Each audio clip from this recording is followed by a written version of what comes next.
warm welcome. Today we are starting with the third session of the chapter Structure Organization, and today we are discussing about epithelial tissue. Yes, today we are about to discuss about, we're gonna continue the epithelial tissue. As you remember, we have already discussed epithelial tissue stand for a tissue which grows on another tissue.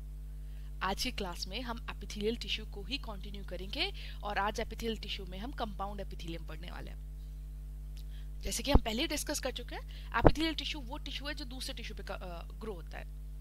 हमने पढ़ा था last class में epithelium tissue दो तरह के होते हैं। We have simple epithelium, we have compound epithelium. Simple epithelium कौन सा एपिथेलियम था? That epithelium which has only a single layer of cells है, उसको हमने सिंपल एपिथेलियम बोला था। जिसमें एक से ज्यादा लेयर होती है उसको हमने कंपाउंड एपिथेलियम बोला था। सिंपल एपिथेलियम ऑलरेडी कर चुके हैं, आज हम कंपाउंड एपिथेलियम के बारे में बात करेंगे।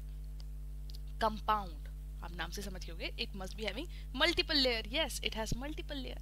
तो इसके पास आपको क्या दिखाई देगी? Compound epithelium have more than one layer. सबसे important point about the compound epithelium, it has more than one layer. अब सडनली आपको याद आ रहा होगा, मैम बेसमेंट मेम्ब्रेन से तो क्या सारे बेसमेंट मेम्ब्रेन से अटैच्ड है? तो आंसर है नो बेटा, नहीं, सारे बेसमेंट मेम्ब्रेन से अटैच नहीं है। इसकी जो डीपेस्ट लेयर है सेल्स की, वो ही बेसमेंट मेम्ब्रेन से अटैच होगी। यहाँ देखिए, this is blue colour is my basement membrane and let's say this red colour cells, ये जो मेरे रेड कलर के सेल्स हैं, ये मेरे क्या हैं? ये मेरे एपिथेलियल सेल्स हैं। ये कॉलमनार सेल्स हैं, देख रहे हो ना आप, लंबे हैं, विड्थ कम है, लेंथ ज्यादा है, तो ये मस्ट बी कॉलमनार सेल्स। तो ये मेरी डीपेस्ट लेयर है, तो ये तो बेसमेंट मेम्ब्रेन से अटैच्ड है। इसके ऊपर जितने भी सेल्स हैं, they are not attached to basement membrane, वो बेसमेंट मेम्ब्रेन से अटैच नहीं होंगे। तो आपको सेकंड पॉइंट क्या समझ में आ गया? That they are more than one layer and only the deepest layer is resting on the basement membrane. Only cells of deepest layer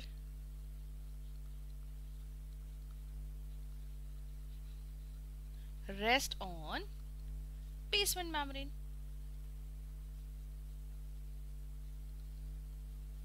Good. फिर दिमाग में आता है, ma'am what is the function of this basement membrane? Function क्या है basement membrane का?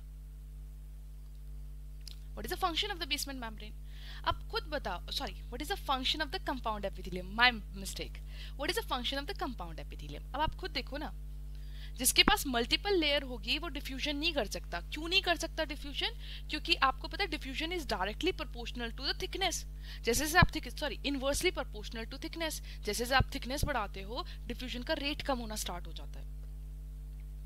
अब यहाँ पर आप इतने सारी सेल्स की लेयर बना रहे हो तो थिकनेस तो ज्यादा होगी, और थिकनेस ज्यादा होगी तो डिफ्यूजन हो ही नहीं सकता। तो compound epithelium do not involve in diffusion, वो डिफ्यूजन में इन्वॉल्व नहीं है, इसीलिए वो ना एब्जॉर्प्शन कर सकता है और बहुत कम सिक्रीशन का काम करता है तो बहुत कम करता है। फिर क्या काम है? What is the function of compound epithelium? Beta, the function of the compound epithelium is to provide function. The function of compound epithelium is to provide protection. Yes, it provides protection to us. Against who? Protection against mechanical, chemical, thermal or osmotic stress. It provides protection against mechanical, chemical, thermal stresses, right? इन सब के खिलाफ हमें क्या करता है? Protect करता है, बचाता है हम लोगों को, हमारे टिश्यूज को, अंडरलाइंग टिश्यूज को। जैसे कि skin, right? Skin is example of the compound epithelium. यहाँ पर जो एपिथेलियम है स्किन पे, वो कंपाउंड एपिथेलियम है। आपको पता है ना कितने स्ट्रेसेस से बचा रही है? Mechanical, wear off, tear off से बचा रही है। अब कंपाउंड एपिथेलियम भी कितने टाइप के हैं बेटा? They are of two type. We have stratified and we have transitional. Compound epithelium दो तरह के हैं। We have stratified and transitional epithelium. तो अब एक एक करके पढ़ते हैं। सबसे पहले बढ़ते हैं बेटा ट्रांजिशनल स्ट्रैटिफाइड एपिथेलियम के बारे में। Let's get started, let's talk about the stratified epithelium. बेटा ये जो वर्ड है, पहले वर्ड को तोड़ते हैं। Strata, right? ये कहाँ से ड्राइव हुआ है? स्ट्रैटिफाइड वर्ड स्ट्रैटा से ड्राइव हुआ है। This word has been originated from strata term. Strata का मतलब होता है लेयर्स, बहुत सारी लेयर। तो जैसे जैसे लेयर आनी स्टार्ट होंगी, जैसे जैसे बहुत सारी लेयर आनी स्टार्ट होंगी, हम उसे बोलते हैं stratified epithelium. This is epithelium जिसपे बहुत सारी लेयर्स होंगी। सो स्ट्रेटिफाइड एपिथेलियम का सबसे पहला पॉइंट क्या हो गया, इट हैज मेनी लेयर्स, इसके अंदर बहुत सारी लेयर्स दिखने वाली हैं। अच्छा, बेसमेंट एपिथेलियल सेल्स जो होगा इसका, हमेशा जो बेसमेंट में से अटैच होगा, या तो वो क्यूबॉइडल होंगे या फिर कॉलमनार होंगे। आपकी जो बेसमेंट पे जो सेल्स दिखाई देंगे वो कैसे दिखाई देंगे, बेसमेंट मेम्ब्रेन से जो अटैच्ड होंगे, बेसमेंट मेम्ब्रेन से अटैच होंगे, उन्हें तो मुझे डीपेस्ट लिखना चाहिए ना, अभी तो बता दिया कि बेसमेंट मेम्ब्रेन से डीपेस्ट लेयर अटैच्ड होती है। सो बेसमेंट मेम्ब्रेन पर जो होंगे, जो हमारे डीपेस्ट हैं, वो किसके बने होंगे बेटा, डीपेस्ट लेयर किसकी बनी होगी, या तो वो कॉलमनार सेल्स होंगे या फिर वो क्यूबॉइडल सेल्स होंगे, या फिर वो क्यूबॉइडल सेल्स होंगे। ग्रेट, इतना समझ में आ गया मैम, या तो वो कॉलमनार होंगे या फिर क्यूबॉइडल होंगे। मिडिल में जो सेल्स हैं उनकी मॉर्फोलॉजी अलग होगी। वो ज्यादातर कैसे दिखाई देते हैं, अगर आप उन्हें देखोगे तो आपको ज्यादातर वो कैसे दिखाई देंगे, पॉलीगोनल दिखाई देंगे, राइट। उनका शेप थोड़ी चेंज हो जाती है, they appear to be polygonal. वो कैसे दिखाई देते हैं, पॉलीगोनल दिखाई देते हैं, they appear to be polygonal. ठीक है, सो मिडिल लेयर कैसी दिखाई देगी,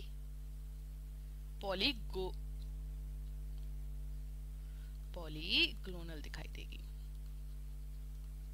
ठीक है, अच्छा मैं आपको एक डायग्राम दिखाती हूँ, शायद उससे ज्यादा अच्छी तरीके से आपको समझ में आए। दिख रहा है आपको यहाँ पे, can you see here, this is my basement membrane, this is my basement membrane, this black colour one is my basement membrane. Let me change the colour of my marker ताकि आपको ज्यादा अच्छे से समझ में आए। देखिए, अब मैं इसे ग्रीन से मार्क कर रही हूँ, ग्रीन भी डार्क हो गया है ना, ये मेरी basement membrane, this is my basement membrane. इसके ऊपर आपको सेल दिखाई दे रहे हैं, ये क्यूबॉइडल सेल्स है, राइट। इसके ऊपर आपको सेल्स दिखाई दे रहे हैं, आपको यहाँ पर क्यूबॉइडल सेल्स दिखाई देंगे। फिर उसके बाद आपको सेल्स की शेप चेंज होती दिखाई दे रही है, आपको पॉलीगोनल दिखाते जा रहे हैं, और ऊपर ऊपर पहुंचते पहुंचते वो तो इरेगुलर हो गए। कैसे हो गए, स्क्वामस सेल्स जैसे हो गए, irregular, right. They turn into irregular. ये कौन सा एपिथेलियम है, आप बेटा लोअर लेयर को नहीं देखते, हम डीपेस्ट लेयर को नहीं देखते। Deepest layer is always fix to cuboidal और कॉलमनार। डीपेस्ट लेयर या तो कॉलमनार होगी या क्यूबॉइडल होगी। हम कौन सी लेयर को देखते हैं, टॉप मोस्ट लेयर को देखते हैं, और टॉप मोस्ट लेयर कैसी है, यहाँ पर इरेगुलर है। तो ये कौन सा एपिथेलियम बन गया, yes it is your stratified squamous epithelium. अभी के लिए स्क्वामस याद रखो। अब इसके भी दो टाइप हैं, इसके भी दो टाइप है। इसके दो टाइप कौन कौन से हैं, इसके ऊपर कैराटिन की लेयर प्रेजेंट हो सकती है और नहीं हो सकती। अगर आप इसे माइक्रोस्कोप के अंदर देखोगे बेटा, इस तरह का दिखाई देगा। आपको दिख रहा है, माइक्रोस्कोप के अंदर देखा है हमने, तो हमें इस तरह का दिखाई देगा। यहाँ पर जो सेल्स हैं, these all are columnar cells, ये सारे के सारे मेरे कॉलमनार सेल्स हैं, इस तरह से, राइट। ऊपर मुझे कैसे दिखाई दे रहे हैं, शेप चेंज हो गई है ना, क्यों, वो कैसे हो गए, पॉलीगोनल हो गए, they have turn into polygonal, shape change हो गई। और ऊपर आते आते तो आप देख रहे हो इरेगुलर हो गए, they have converted into irregular shape. ये मेरे इरेगुलर शेप में कन्वर्ट हो चुके हैं, और इरेगुलर शेप तो हम स्क्वामस सेल्स की बोलते थे, इसलिए इसका नाम हमने स्ट्रेटिफाइड स्क्वामस एपिथेलियम रख दिया। ये भी दो तरह के हैं, डिपेंडिंग अपॉन कि इनके ऊपर कैराटिन की लेयर है या नहीं, they can be stratified non keratinized, अगर नहीं है तो non keratinized squamous epithelium. This is our first type. Now the second type is stratified keratinized. अगर keratin की लेयर है तो keratinized squamous epithelium. राइट तो हमारे पास दो तरह के होते हैं, ऑन द बेसिस की कैराटिन की लेयर है या नहीं, they can be stratified non keratinized squamous epithelium, और they can be stratified keratinized squamous epithelium. Non keratinized मैंने भी बताया, उस पर कैराटिन की लेयर नहीं है, तो ये कहाँ मिलता है, it is found on your buccal cavity. Important है बेटा, नीट एग्जाम के लिए बड़ा इंपॉर्टेंट है, इसकी लोकेशन बहुत पूछते हैं, तो आपको पता होना चाहिए। It is found in my buccal cavity, ये मेरी बक्कल कैविटी में मिलेगा, माउथ में बेटा, फेरिंग्स में मिलेगा, ईसोफेगस में मिलेगा, yes it is also found in the oesophagus, food pipe में मिलता है बेटा। इसकी बहुत पूछा जाता है बेटा, ये याद रखना, stratified non keratinized squamous epithelium कहाँ मिलता है, आपके माउथ में, आपके ईसोफेगस में, आपके फेरिंग्स में। स्ट्रेटिफाइड कैराटिनाइज्ड स्क्वामस एपिथेलियम कहाँ मिलता है, इट इज फाउंड, क्योंकि कैराटिन है, कैराटिन क्या कर देता है बेटा, keratin make it more stronger, और है क्या, इट्स अ जो कैराटिन की वजह से वो जो ऊपर की लेयर है, इट्स अ डेड लेयर, उसके ऊपर डेड स्क्वामस सेल्स होता है, और इसकी वजह से इट इज मोर प्रोटेक्टिव, ये ज्यादा प्रोटेक्शन प्रोवाइड कर सकता है मैकेनिकल अब्रेशंस के खिलाफ। तो ये कहाँ मिलता है बेटा? It is found on your skin. अच्छा, वाटर लॉस को भी प्रिवेंट करता है। ये जो स्ट्रेटिफाइड केराटिनाइज्ड स्क्वैमस एपिथेलियम है, it also prevent the water loss because of the presence of keratin layer. Done. So we are done with the stratified. We're gonna discuss about next epithelium, that is called transitional epithelium. Transitional epithelium is much thinner. It is thinner, right? Transitional epithelium is thinner if we compare to the stratified epithelium. It is thinner. It is much thinner. It is thinner in comparison to stratified epithelium. It is more stretchable. Yes, the most important point. It is stretchable. Yes, it is more stretchable.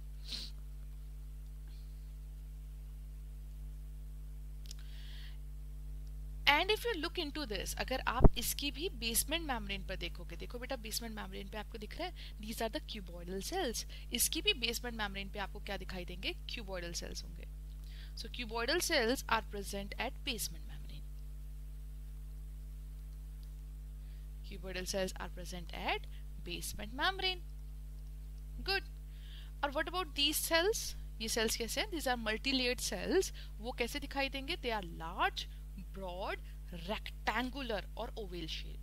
They are large, broad, rectangular or oval cells, right? कैसे cells हैं? Oval cells हैं। ठीक है। This is the appearance, this is how the transitional epithelium look like। अगर आप अपनी NCERT की book में देखोगे, वहां पर भी आपको बहुत सुंदर डायग्राम बना हुआ है। आपको क्यूबॉइडल सेल्स दिखाई देंगे, उनके ऊपर ये आपके ओवल सेल्स दिखाई देंगे, फिर उसके ऊपर स्ट्रेचेबल स्क्वामस सेल्स जैसी अपीयरेंस होगी। अब ये मिलता कहाँ है? Depending upon the site. अगर आप ट्रांजिशनल एपिथेलियम की साइट देखोगे, you will be shock to know ये ज्यादातर कहाँ मिलता है? आपके यूरिनरी सिस्टम में। Yes, transitional epithelium is found in the urinary system. ये यूरिनरी सिस्टम में मिलता है।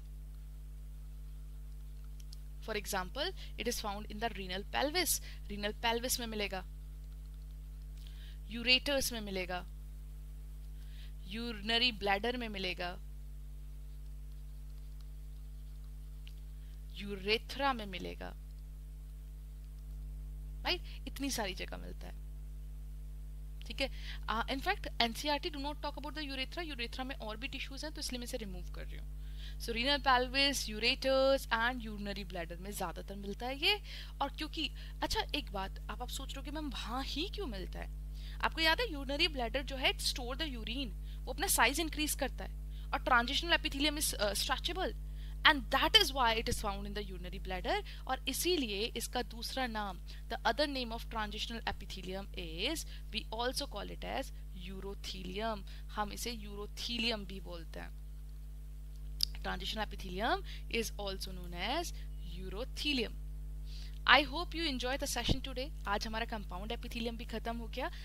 Thank you very much। Do you have any doubt for me? Please ask। Please write down in the comment। Do not forget to like, subscribe and share the knowledge। Thank you very much for today।